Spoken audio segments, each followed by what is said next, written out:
All right, good morning, guys. This is Paul McMillan II once again, and welcome to another live session. It is May 18, 2022. So we're going to take a look at the news on Forex Factor real quick.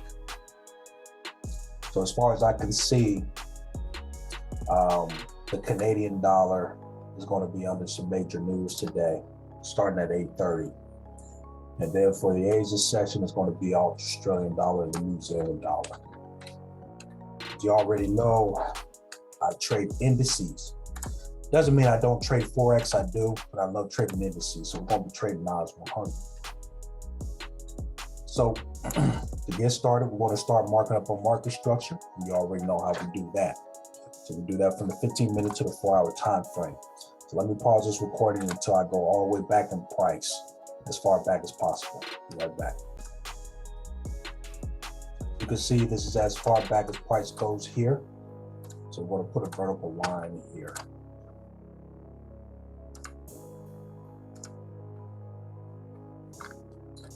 We'll start marking up on market structure as usual. Second, we move these around. Okay. So we're going to start at the top here. I'm going to change this to yellow.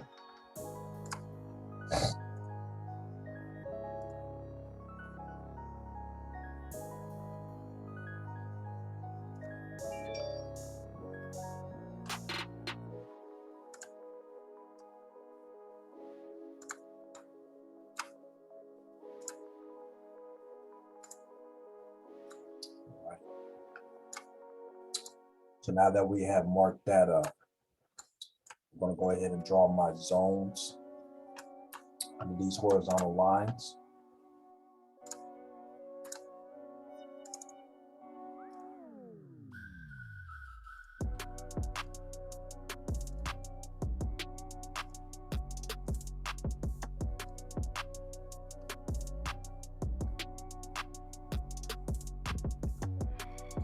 So the reason why I draw these, ladies and gentlemen, market structure is important because it lets you know what price is doing in the past, and then it's going to let you know what it's more likely going to do in the future when it comes to support and resistance, right? So now what we're going to do is just move on to the 30-minute time frame, do the same exact thing. So now we're going to go all the way back where I marked up, and then start from there, which is here. Now I'm going to actually start right here. Put it on the line here.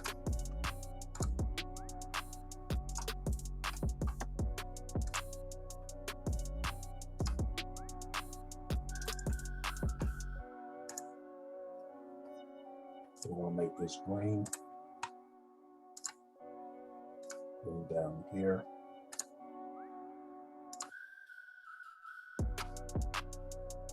I'm going to draw my market structure here. Make this green.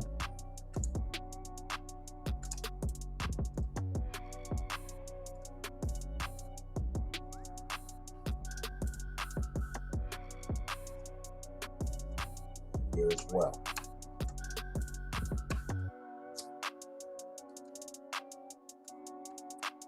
I will go ahead and mark this up down here as well. Then we'll move on to the 1-hour time frame.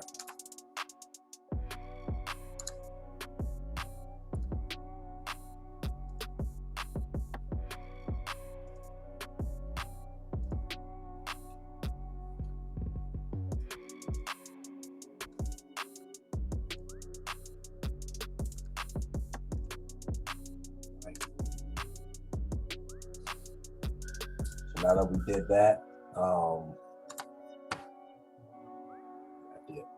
now we're going to move on to the 1-hour time frame. Do the same exact thing. So as you can see, this is where the last vertical line for the 30-minute time frame was. So for the 1-hour time frame, I'm going to put a vertical line here.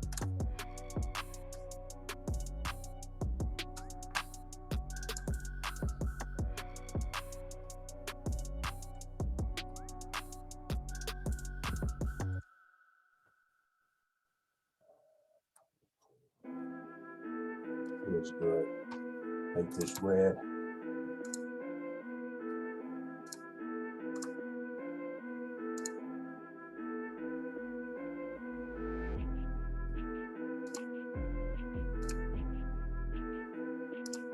There we go. So now, draw a zone here.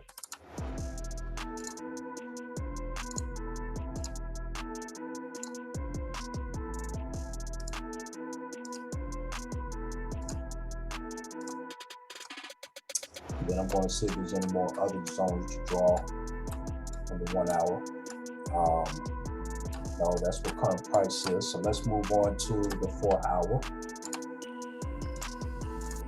You can see these are all the vertical lines we have drawn. So then there's another vertical line here that we can draw.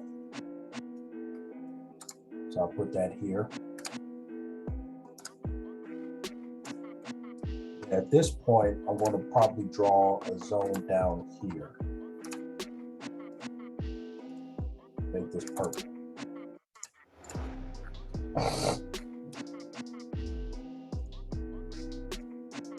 Right. So now that we've done that and we're at current price, we're going to move back to the 15-minute time frame. Okay. And now we're going to start doing our analysis to try to get a good sniper entry in this area. Okay. So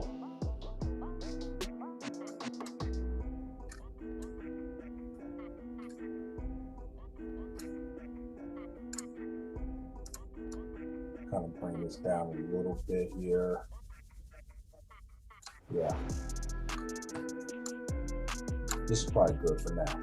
All right, so now we completed step 1. So step 2, we're going to identify the trend in the market.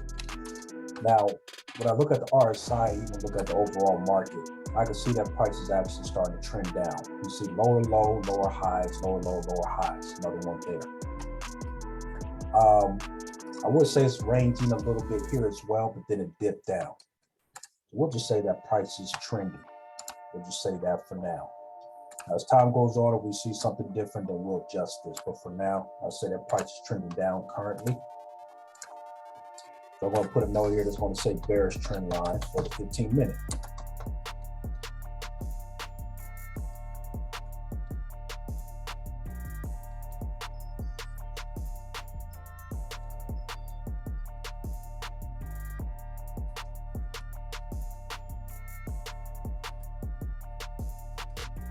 Right. Now that we have identified the trend in the market, what we're going to do next is we're going to start figuring out, we're going to start planning our sniper entry. Okay. So what we're going to do at this point is we're going to turn on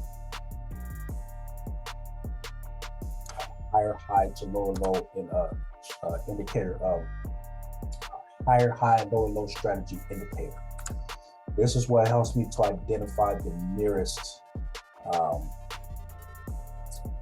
most recent low next to current price, which I see here, and the most recent high, which I see up here.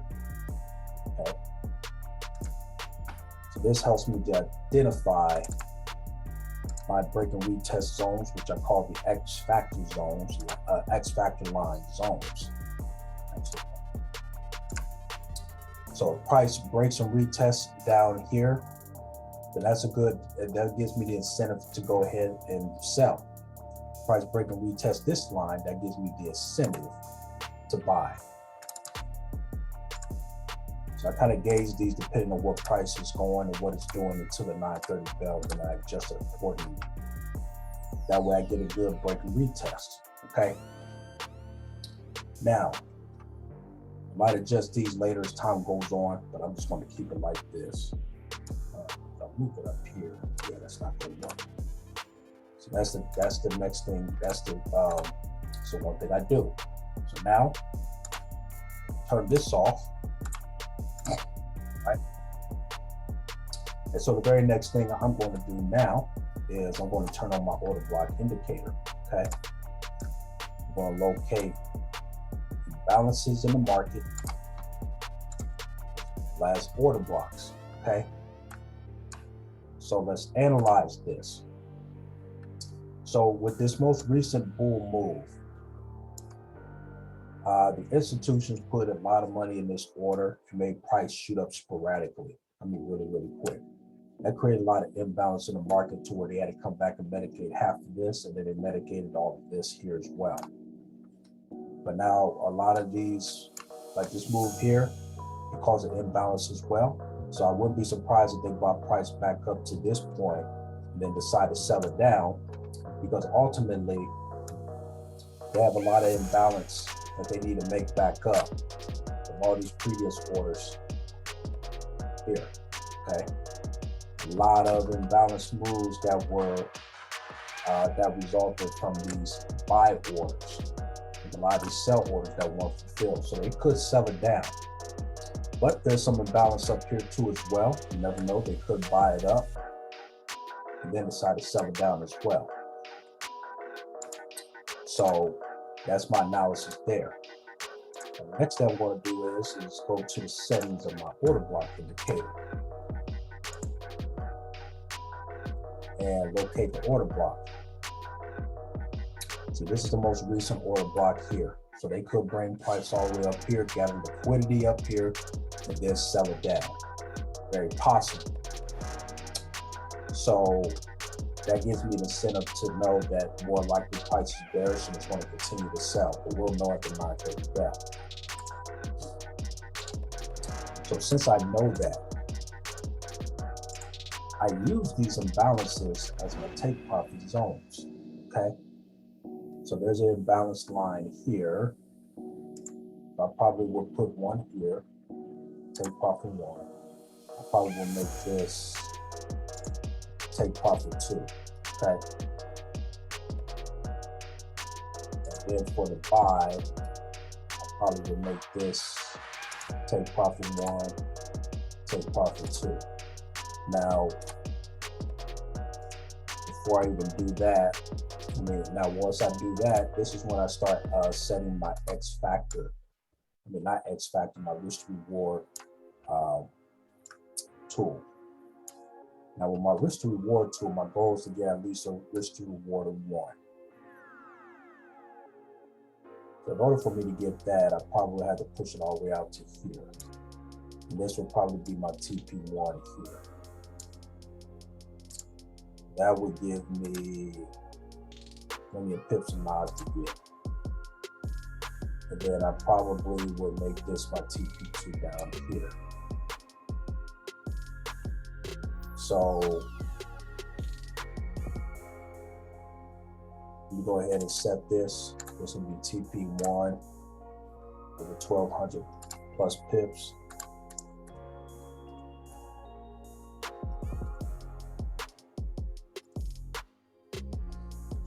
Plus pips, and then when I bring it down to here,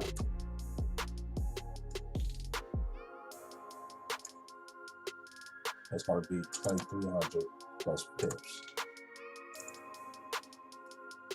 TP2.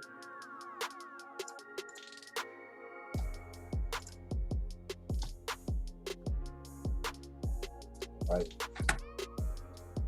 That's how I'm going to set it if price decides to sell. I'm going to move this all the way over here. Wide enough where you can kind of see it. Move this to here. That way it's not in the way. Then I'm going to take my other risk reward tool for the buy. So if price decides to buy up on one of these, get a risk to reward of 1 as well. So I would say I probably could have pushed it, yeah, at least right here. Then this would be take profit 1 up here. Then move this up to here. So this would be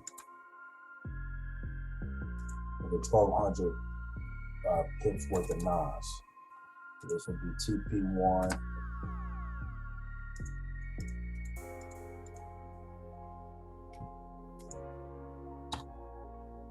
All right.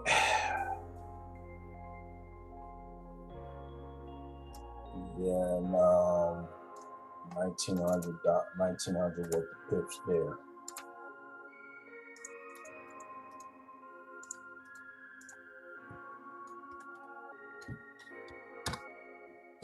All right, and that's going to be take profit too. So now that I got these set, the only thing I need to do is go ahead and set my alarm for my take profit zones, and then we'll move on to the next step. So let me go ahead and pause this recording and do that, and then we'll move on to the next step. Be right back. So now I set my alarms for all my take profit zones and my break and retest zones here. So now, the next thing we're going to do is we're going to turn on the Delorean EMA indicator. This is an indicator that I use as extra confirmation in any analysis that I do.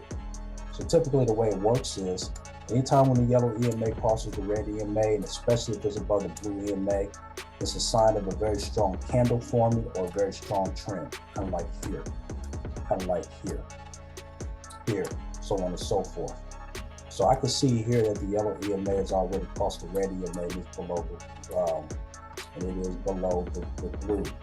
So it's a possibility that price might continue to probably push on down, but we'll know for sure at the 9:30 bell. So if price breaks and retests and the yellow EMA continues to stick out and push down, then that tells me to go in for a sell at that point in that situation. So that's what I'm going to do. So the very last thing that we are going to do is just wait for the 9:30 bell. It is 8:33, so we have less than an hour. So once we get close to the 9:30 bell, I'll resume this recording and see where price is at and analyze it, and then we'll keep on moving forward. So we'll see. Stay tuned, guys, and I'll be right back.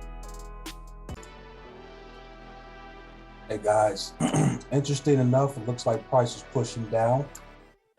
So it looks like it is selling, but I'm still waiting for the 9:30 bell because they can push price up to mitigate this area and then send it back down. So I'm not going to move yet until I know for sure that price is going to go into that direction at the 9:30 bell, of course. Might move.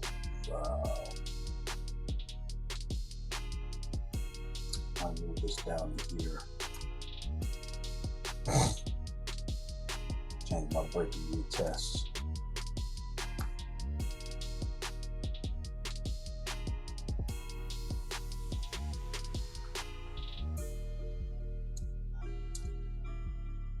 Change this here.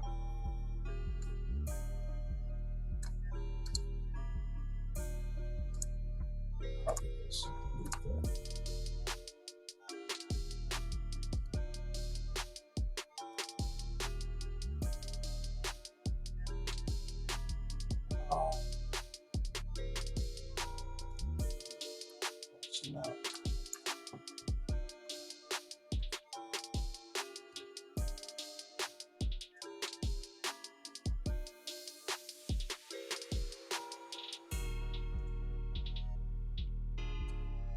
All right.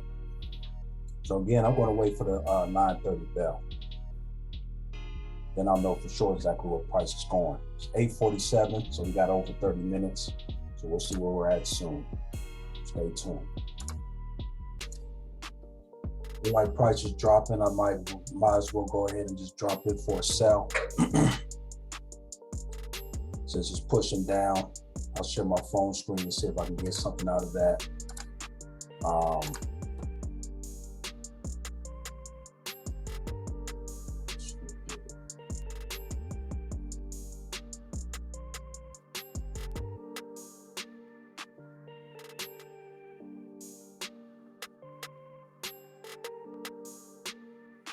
Probably should have waited, but price is pushing, so I'll go ahead and just take a chance and see what happens.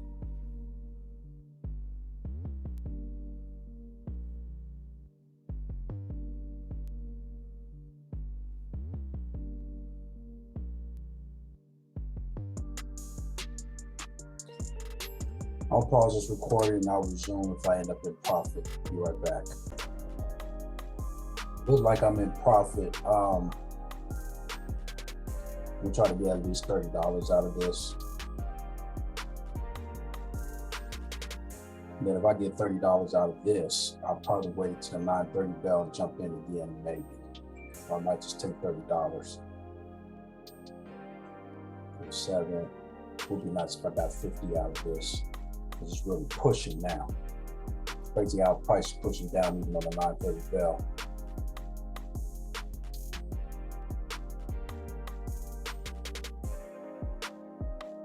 I'll resume once I get close to maybe $30 again. Let's see. All right, so as you can see, I took a $28 profit. My second partial trade is still going.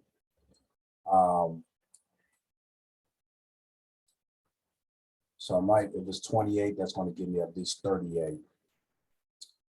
I'm going to share my other main screen and see where I'm at real quick here.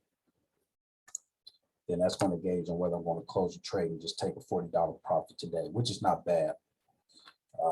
So let's see, let me change the main screen here.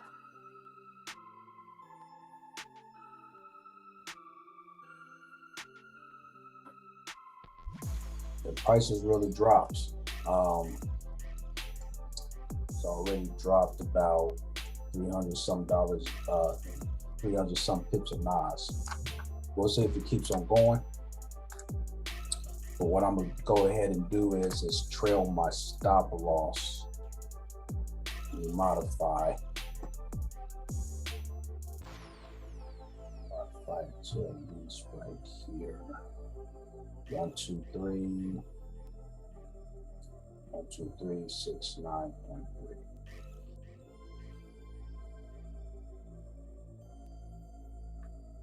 So now I'm going to share my phone screen. It looks like it's still pushing. I'm going to share my phone screen to see how much more profit we can get. Hold on for a minute. All right. So let's see how much more profit we get. I modified my stop loss. So even if the price goes back, it'll take me out in the profit. So it's a risk-free trade at this point. Would be nice if I can get another, all right, $46 made. Start me out at 18. Awesome. Okay. So close to $50. That's close enough. I can deal with that.